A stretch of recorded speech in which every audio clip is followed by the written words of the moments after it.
guess where we are? You know. I know. Let me swing the camera around.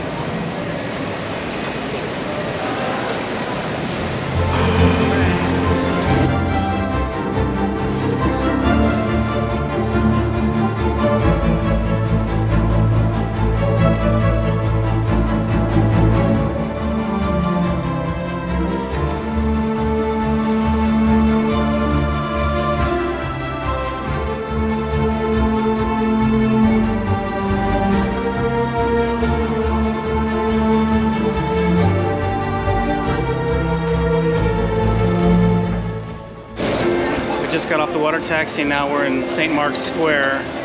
So welcome to one of my favorite places in the entire world, definitely my favorite city in Italy, and I just think it's truly magical, and I just wish we had more time here.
Grab some lunch here in St. Mark's Square, and it's the funny thing they do, because they're so, the seagulls and the pigeons, but the seagulls particularly, they give you these little covers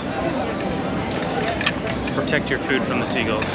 Very, very smart. We just saw a lady get her food snatched right out of her hand, so they're no joke here. Very practical. Yeah.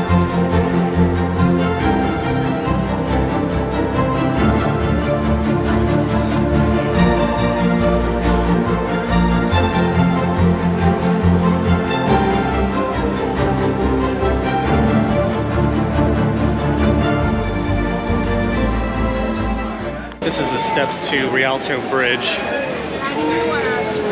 Very crowded, of course.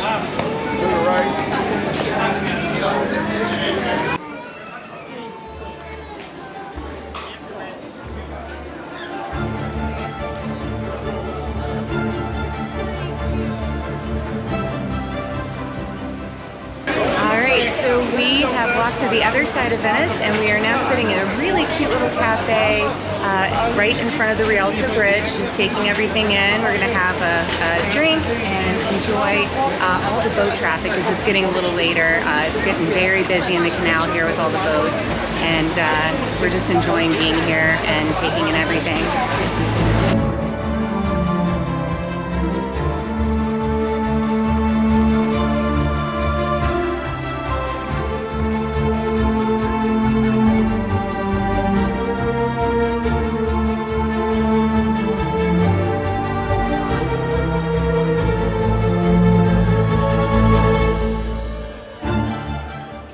So welcome to what is going to be our home for the next couple nights. We're staying at the beautiful Hotel Monte Carlo. It's just a couple hundred feet off of St. Mark's Square, really conveniently located. That's why I chose it. And we're just surrounded by shops, restaurants, gelaterias, and all the fun things that this city has to offer. And we are excited to share all of it with you. Really cool fact, this hotel is actually a 17th century building. So we're staying in a building that is well over 400 years old. So really neat. It's been retrofitted, it's gorgeous. It's still in that Venetian style, and we're fortunate we get to stay here.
Okay, good afternoon. We are about to start our first actual guided tour while we're here in Venice, and the two places we're going to see is... We're going to the Doge's Palace, which Doge is just another word for Duke. It's where the former Doge of Venice lived, and it's also where governmental affairs were held. We'll get to see the Bridge of Sighs and see where the prisoners were kept in the old prisons. And we'll also be doing St. Mark's Basilica, and we get a little peek outside the terrace. We get to actually go out into the terrace of the Basilica. So it's gonna be a really cool tour. It is guided, like Darren said. But some things are just worth doing with a guide, getting all the history. And we're excited to learn all about these structures today. One quick comment, we had a nice lunch, a little cafe, if you will, Cafe Farini. It's one of the corridors on the other island, San Paolo. Yeah, and one of the other neighborhoods is called San Paolo, so you just cross over the Rialto Bridge. That takes you to a different neighborhood outside of San Marco.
So behind me you will see the St. Mark's Bell Tower. It's a 99-meter tall bell tower that was constructed in 888 AD. And another cool historical thing to note about this bell tower is that Galileo Galilei, the astronomer, actually tested his telescope here in 1609.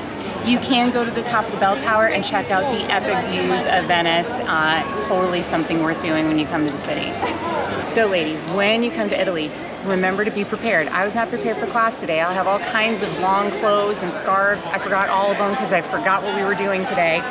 So I had to buy a ton of scarves to cover myself up to get into St. Mark's Basilica here. So just remember, if you're doing a tour, something that includes going into a church, be prepared. That way you don't have to spend 13 euro on a whole bunch of scarves.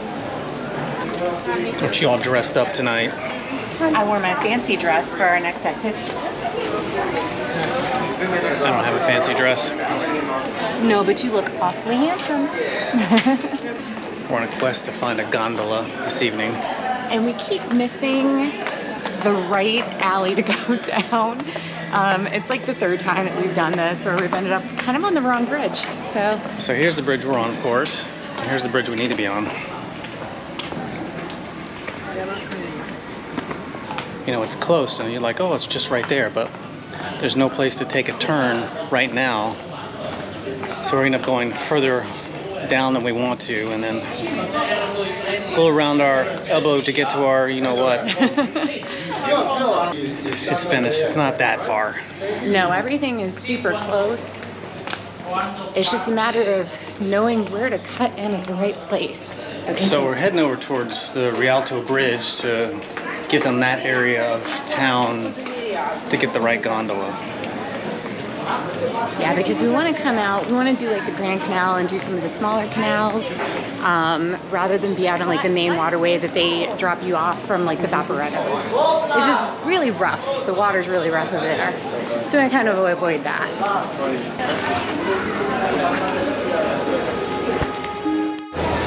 So we found our ride. Yeah, Darren kind of gave away the little spoiler alert before, but yes, our final activity in Venice is a lovely gondola ride at sunset. So we chose the longer version, so it'll be 35 to 40 minutes to some of the more iconic locations here on the Grand Canal. So, and we'll show that to you what it looks like.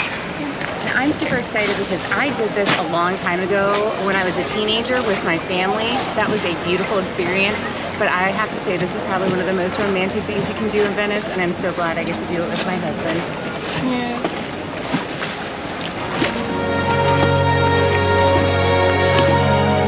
Cool fact about these gondolas, I know Darren just showed you some little clips of what this one looks like.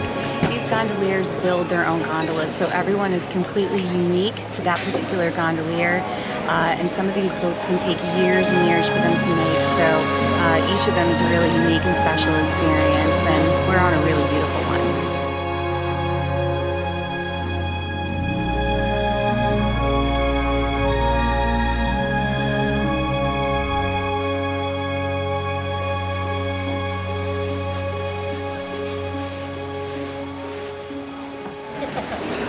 Here comes the big water taxis that people get shuttled around through the big canal.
It's definitely a little dark under the bridges. This lady's getting her picture taken.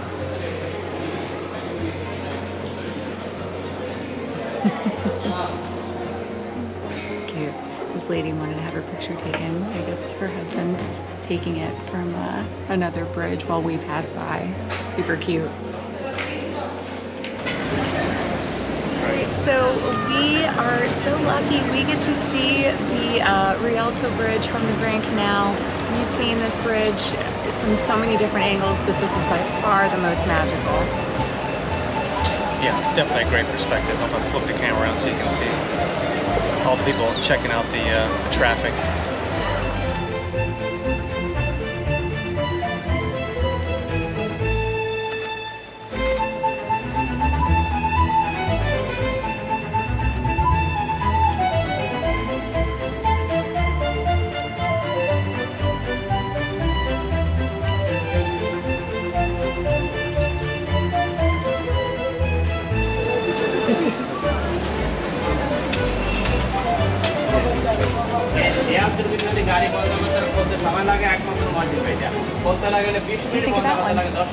Yeah, it's cute. You like that one, or do you like this purple one?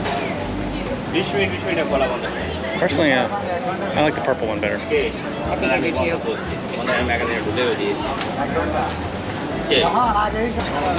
Purple.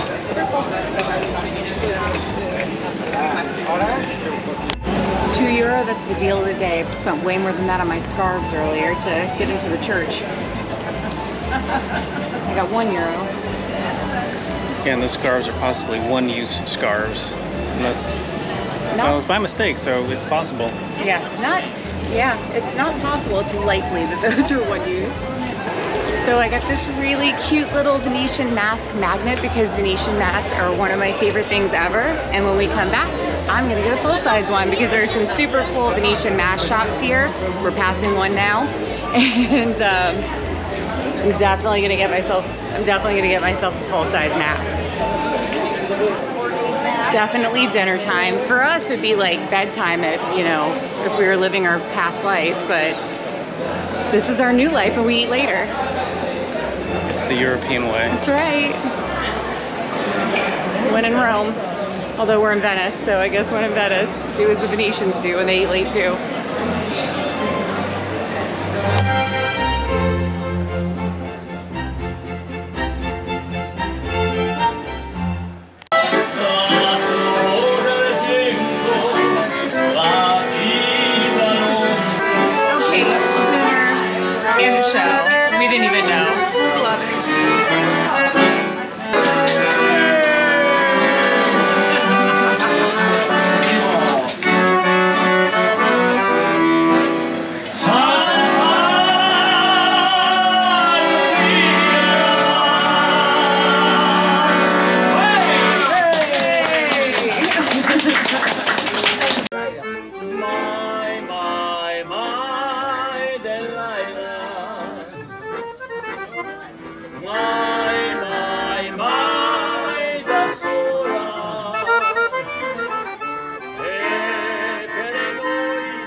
It's a really nice treat to get serenaded just before dinner.